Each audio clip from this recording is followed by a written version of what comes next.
بسم اللہ الرحمن الرحیم۔ السلام علیکم۔ امام احمد بن حنبل رحمۃ اللہ علیہ 164 ہجری میں پیدا ہوئے اور بہت بڑے امام بنے۔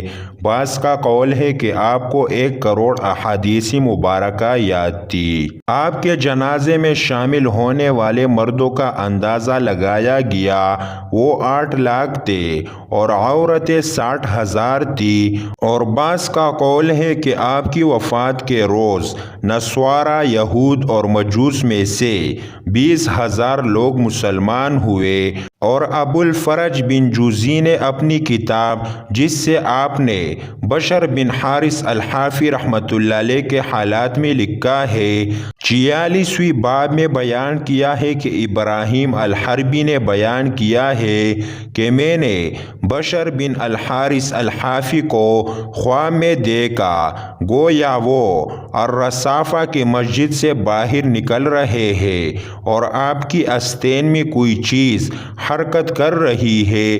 میں نے پوچھا اللہ تعالیٰ نے آپ سے کیا سلوک کیا؟ آپ نے فرمایا اس نے مجھے بخش دیا اور میری عزت کی ہے۔ میں نے پوچھا یہ آپ کی آستین میں کیا ہے؟ آپ نے فرمایا گزشتہ شب احمد بن حنبل رحمۃ اللہ علیہ کی روح ہمارے پاس آئی تو اس پر موتی اور یاقوت نچاور کیے گئے، اور یہ وہ موتی اور یاقوت ہے جو میں نے چنے ہیں۔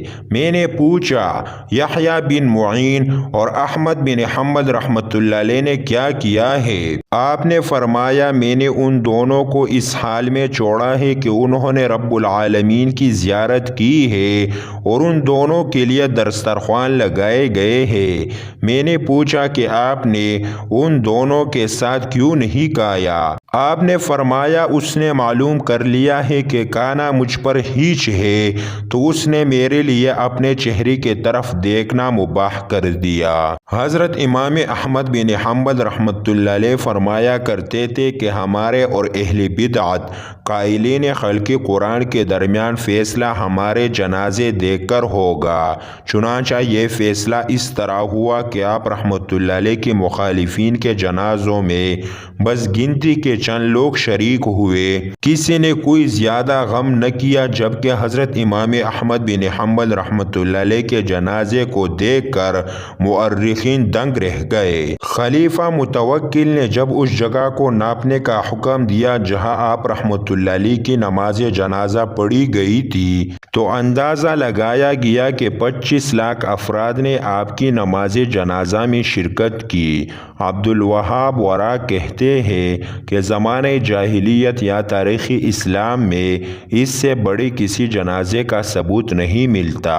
اس دن اس عظیم مجمع کو دیکھ کر 20,000 کے قریب غیر مسلم دولت اسلام سے مشرف ہوئے۔